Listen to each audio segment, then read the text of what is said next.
Hi, this is Gayle with Bernina of Naperville, and welcome to Serger Club.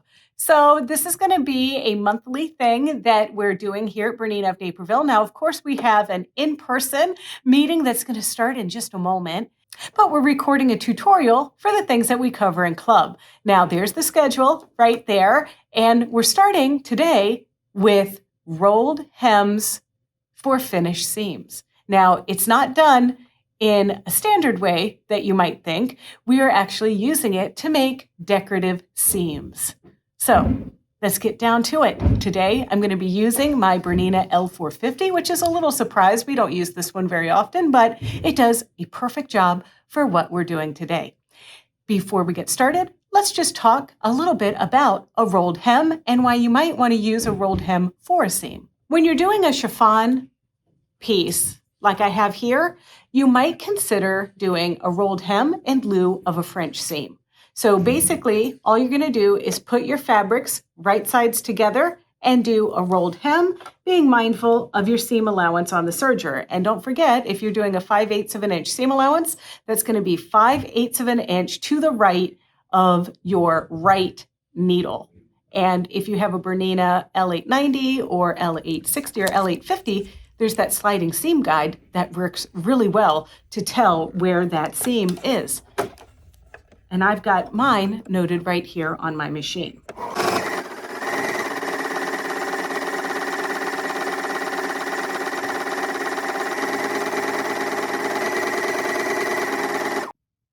Oh, and one more thing. If you want to get the handout of all the details and settings and everything that we covered today, well, you can just purchase our Serger Club at berninaofnaperville.com right on our website. And so we're going to leave this club up there for 6 months after today's date to give you a chance to watch this video and see if it's something you really want. So I hope you enjoy that. This machine only does overlocking stitches. So that would be like your standard 4-thread overlock stitch with the integrated safety seam. It would be a flat lock 3-thread wide, 3-thread narrow. You can do a 2-thread rolled hem, all kinds of stuff. There's about 16 stitches in all. Today we're focusing, like you heard me say, on the rolled hem. And so I've started off with our isocord thread just in all 3 spools. Now, they're of varying colors here, which is fun. We're not going to see a whole lot of the ones that are not in that blue path looper, but I'm keeping it all isocord for right now, but we need to thread it. So we're going to be threading it up for a 3-thread rolled hem stitch. On the Bernina L460, it's important to thread in this order: blue, which is the upper looper, red, lower looper, then the green, which is the right needle, and of course for this stitch we will not be threading the left needle. So we're going to pull our telescoping spool support there all the way up and bring our threads up to their coordinating guide. In this case, this one is right there. And then we're going to floss the thread through this piece right up there above the tension disc. And also make sure that you raise your presser foot, and that will open up the tension discs up here on your machine so that you can feed the thread through easily. If you look down after you open the door, there is a little legend here that tells you where all of the different thread goes. And that is what we're going to follow right now. So the first thing is to get under here. We have our first spot right here. Then we have 2 other spots by this legend here. So we just threaded that one. Now we're going to thread these 2 down there. You can see them right here. And sometimes you might want to use your tweezers to just kind of hold that thread. It makes our fingers smaller, you know. Then as we go over here to the left of the machine, you can see that we have a little blue mark. If you're looking at your serger, you'll see this. So we're going to go scoop under that little wire just like that. And then we can thread the hole at the end of this looper. And I hold my thread and really close to the end of my tweezers.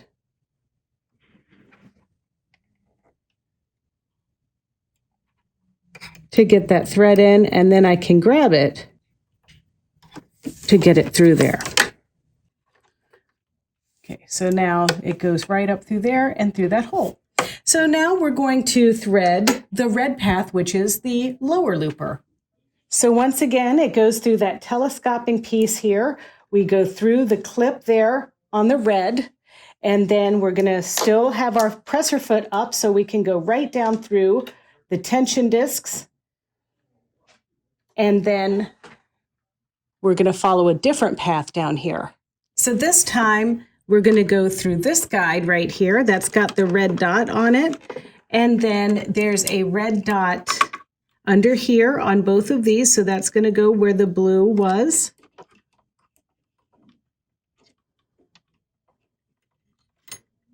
Okay, make sure it doesn't get stuck on any other things in its path like that. Now, there's a funny little thing we have to watch here. So in this diagram, we're going to push a lever and do some stuff, okay? And we're going to follow that graphic just there. And I'm going to use my hand wheel and turn my hand wheel so that this arrow down there is right on the sweet spot, and that's because it brings my lower looper into visibility.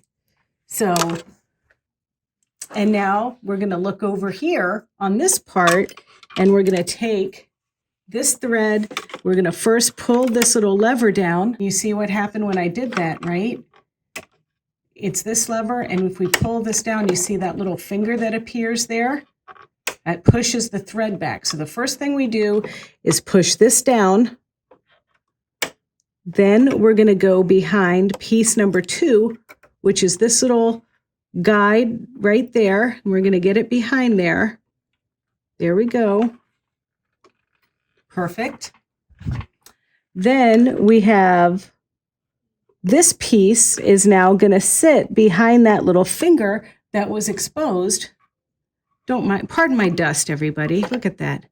Well, at least you know I use the machine, right? So now let's get our thread behind that little finger there. Just like that. And then we're going to thread the hole in the lower looper. So we're going to go right in through there like so. You get it in there.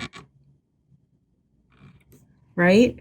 And I sort of try to hold the thread in place and grab it here and pull it through just like that. And if it happens to get if it gets separated from that little hook, you have to make sure that that gets back on there. Then that little lever that you used, which is now right down there, we're going to pull that. And I'm going to back out just a little bit here with the camera so that you can see what happens. We're going to push this up, and it's going to shove that thread behind that lower looper piece. Just like that. Then we're going to take, and actually I just travel around the knife and everything here. Just like that, and put it around. But it's important that that lower looper piece go up over the upper looper hammer or lever or whatever. So now that is threaded correctly for our loopers. Now we're just going to thread our needles going through the tension paths. And I misspoke. We're not really threading the needles. We're going to thread one needle.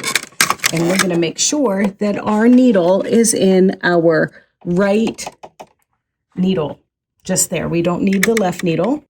And we're just going to make sure that it goes through our telescoping piece, it goes through the green path, then down through our green tension.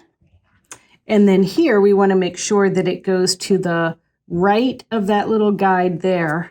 It's a little metal guide there. And then we go under that guide, and then we go to the first groove there that's lined with the green. And now we go there, and then we go to the right guide and the right guide over there. Then we're going to use our needle threader to thread the needle. So it's got this little hook on the end of it like that. And then it's got like this little horizontal cutout. So we want to put the needle threader in so that little hook is at the top. And we're going to take our thread and make like a little cross on our needle. Then we're going to come at this straight ahead. And there's a poking out wire that is going to run along the ridge of the needle. And then when you find the hole, you just push the thread through the hole and pull the loop.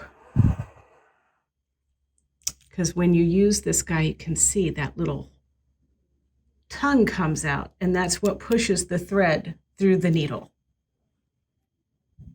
So our serger is not going to sew unless we close the door. I like to put my little clutter catcher on here. And then we're going to put our foot down. And I'm going to make sure that my presser foot pressure is set to medium. And then I'm going to make sure that my tensions are set to 4,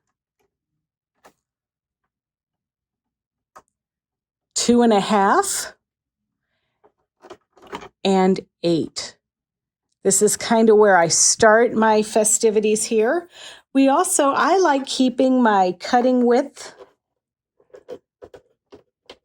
on this dot. So this little guy is the cutting width, and it moves a little arrow there on your door. And I want it to be right on the dot. So if you wanted to make it wider, you would roll your little wheel up, and you can see there would be 9 millimeters, 8 millimeters, 7. I want it to be at 6. That looks good. And then I want my stitch length, which is over here on the side of the machine, to be as close as possible, which is 0.8. And we'll keep the differential feet at the dot for right now. We can stitch without any fabric just to make a chain.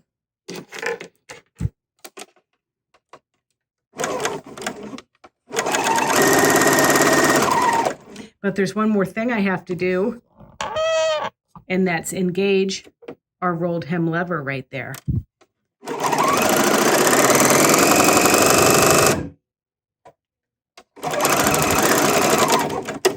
And so that messy bit is before we engage the rolled hem lever.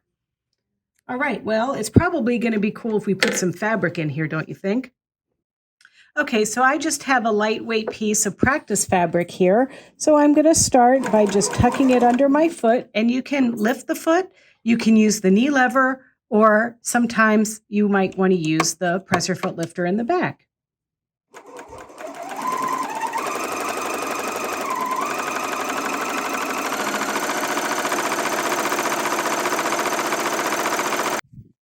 And then when you cut, you can bring it right around to the front and just cut like that. So I can tell by looking at this piece, and sorry about the focus there, but that I need a lot more tension on my upper looper because it's just simply not curling around that rolled hem lever. And this is probably due to my isocord thread. It's not the thickest, or just whatever. I mean, sometimes you get your starting off point and then you have to adapt. Okay, so it was a little sloppy before. Didn't like that at all. Now it's much neater. But I'm going to tighten it up just a little bit more, that upper looper.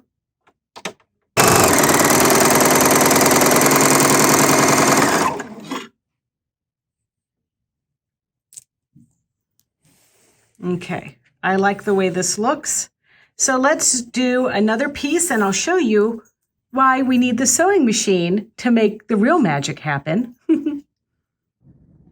So what we're looking at here is what I would deem to be a very nice rolled hem. Now, I've used the default colors, so the blue is the upper looper, red is lower looper, and you can barely see the green there. So I would call this a good stitch. So this one here is just a little bit loose looking on the part of the blue. So in this case, see how it's just kind of sloppy looking and it's not curled over as much as that one is? Let's put them side by side here. See how this one just looks tighter and nicer? It's all the same thread, but that just looks loose. So that one is upper tension is too loose. Now this one is the upper tension might be okay, but the red looks too loose. And so you want it to be tight so it will curl that fabric around there. But in this case, it didn't really have enough tension to curl anything. So it just looks like a narrow seam that just is got like a closer stitch length. So that's how you can kind of look at something and tell. Now let's look at the other side. So let's look at the other side of this piece here and see here how our threads aren't exactly close together like that. Well, that might be okay if that's the look you're looking for, but if you want something really close together, you might have to make your stitch length closer together like in this. Now, if you have thread and it's not close enough together and you really want no fabric to show underneath of here, that's where you might graduate to a thicker thread, like our soft lock or the king tut. These little pieces we're going to take and we're going to join them together on the sewing machine. But you might have already noticed, I'm sure you've already started typing in the comments, but Gayle, there are some gaps in this rolled hem. Well, yeah, there are. That happens sometimes with a 40 weight or a 50 weight thread. So I am going to use my soft lock thread. The soft lock thread is really cool because it's fuzzy when it relaxes and gets more like thread when you stretch it. But this will be more of a thread that can fill in those gaps. So no, I'm not going to thread this through all of the paths. I'm going to tie this off. So let me show you how I do that. So soft lock thread goes in the upper looper. That's the blue path. So you want to give yourself a substantial amount of thread after you remove the spool to put on our soft lock. And now I'm just going to take these threads together like this, and I'm just going to tie them in, like, I call it an overhand knot, whatever, doesn't matter. You don't have to be a sailor to tie a knot to hold these together, okay? Trim my little extras, and now I'm going to lift my presser foot. I'm going to pull my little chain here so that my soft lock thread comes through there. And then another thing is the rolled hem has a right side and a wrong side, which we don't have to pay attention to on that solid fabric that we had, but this rayon print has a right side and a wrong side. See that? So I'm going to sew, and you're going to want to get in the habit of sewing with the right side up when you have a piece of fabric that really has a right side and a wrong side. And I always recommend that no matter what thread you're using and whatever, it's always good to do a test pass. And that's what we're doing this time because we might have to make some tension adjustments with this soft lock thread. So there it is on that side. But then on the back side, it's a little tight. You know, see how we can see some darker purple on the back side? So that means we're going to loosen our upper looper, our blue path. So I took it down from 4 to 3. And now let's try again.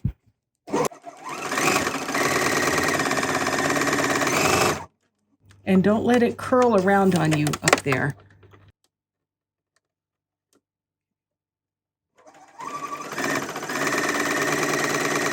Okay, let's see how that looks now.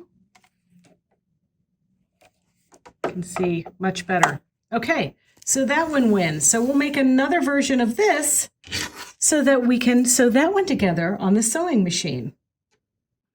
All right, so I picked a honeycomb stitch, number 8, with a stitch width of 4 and a stitch length of 2.15. And now I'm just going to join these pieces together. So our rolled hems just butt up against each other. And then as we stitch it, we're going to just hold everything. Now, if you're a beginner, you may consider using the number, it's the 34C or 34D foot. That is a clear foot, or maybe even your edge stitch foot number 10.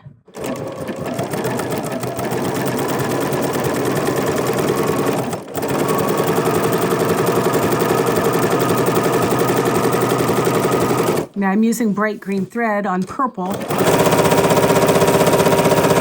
Now, if this were too fancy, we could go to a running zigzag. And the running zigzag, oops, we have to narrow it to like 4.4 or so.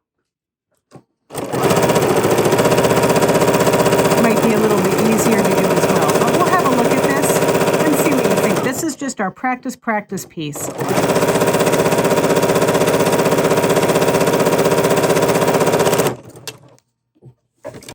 And now I'll admit that sometimes when I start doing this, you know, I need like a running start. So there was the honeycomb, but then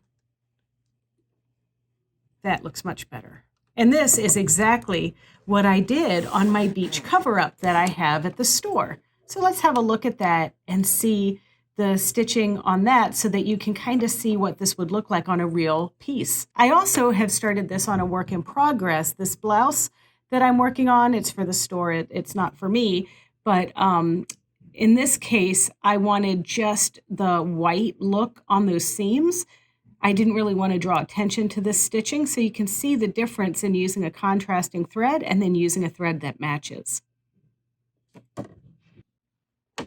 So for sewing our little piece here that has our soft lock, this green thread that I have loaded up in the machine is really going to show up. And I can pick almost any stitch for this. So what I would like to do is get fancy. You know, we did our simple one and now we're doing our fancier one. And I'm going to pick our stitch number 4, elongate the stitch to about 1 millimeter. And then I'm going to go into Stitch Designer, select all, and activate triple stitch. And now we just are going to place this under our foot. Just get everything tucked nicely. Now we might have to adjust the width based on how this is coming out here, but we want to butt them up against each other like that. And now let's stitch.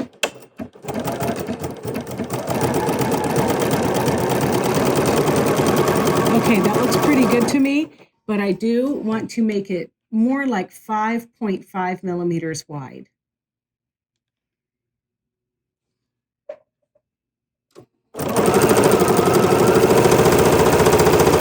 I take that back. Let's do 4.5. This is just a test.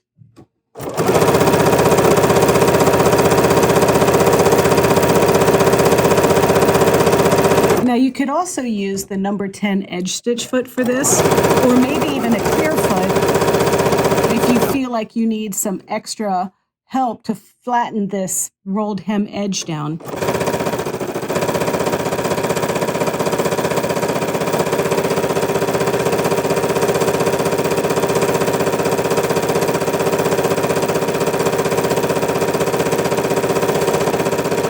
And so you can see how that turned out.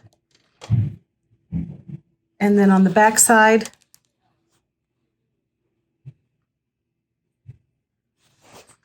but I love it. So it really doesn't matter what machine you would be on here, but I'm using the Spanish Hemstitch attachment here that comes with this piece. You put whatever width plastic insert here, you screw it onto the machine, you get the tool with the machine here, like this, and it comes with some screws. And then it allows you to stitch with thread in between and keep these pieces separated. Now we do have a separate YouTube video for this application, but I'm going to use a stitch on the machine.